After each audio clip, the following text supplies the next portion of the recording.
विधानसभा क्षेत्र जायल के ग्राम सराशनी में आसपास के गांव के किसान JSW सीमेंट कंपनी के खिलाफ में धरने पर बैठे हैं। और धरने पर बैठने की मुख्य वजह यह है कि कंपनी ने जब ज़मीनें खरीदी खनन के लिए तो उसमें उन्होंने कीमतों में अलग अलग भेदभाव बरता, किसी को कुछ और किसी को कुछ, जिसकी वजह से इनमें आक्रोश है। दूसरा, SC/ST की ज़मीनें उन्होंने उस वक्त खरीदने से मना कर दिया कि हम डायरेक्ट खरीद नहीं सकते, और SC/ST की ज़मीन अगर आपको देनी है तो उसका कन्वर्शन करा के फिर कंपनी को दो। तो हमने कहा भी कन्वर्शन का चार्जेस कौन भुगतेगा। और भी बहुत सी मांगे हैं।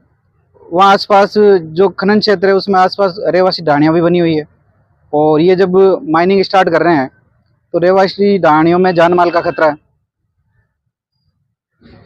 यहाँ के जो किसान है वो अधिकतर कृषि पर आधारित है। जब इनकी ज़मीनें छिन जाएगी तो सारे लोग बेरोजगार हो जाएंगे। तो हमारी ये मांग भी है कि अधिकतम यहाँ के लोगों को अधिकतम रोजगार दिया जाए, उनकी योग्यता के अनुसार रोजगार हो जाएगा।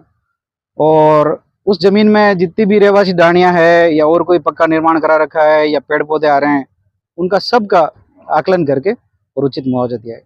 इन चीज़ों को लेके और पिछले 22 अगस्त से लगातार किसान वहाँ के धरने पर बैठे हैं, और अभी तक प्रशासन भी पूरी तरह से सावचेत नहीं है, मतलब इसकी तरफ ध्यान नहीं दे रहे हैं और किसानों के इस धरने को हल्के में ले रहे हैं। और अगर इन्होंने आगे भी अगर इस तरह से हल्के में लिया तो किसान आर पार की लड़ाई लड़ने के मूड में है। हम पीछे हटने वाले नहीं हैं, हम अपनी मांगों को मनवा कर ही दम लेंगे।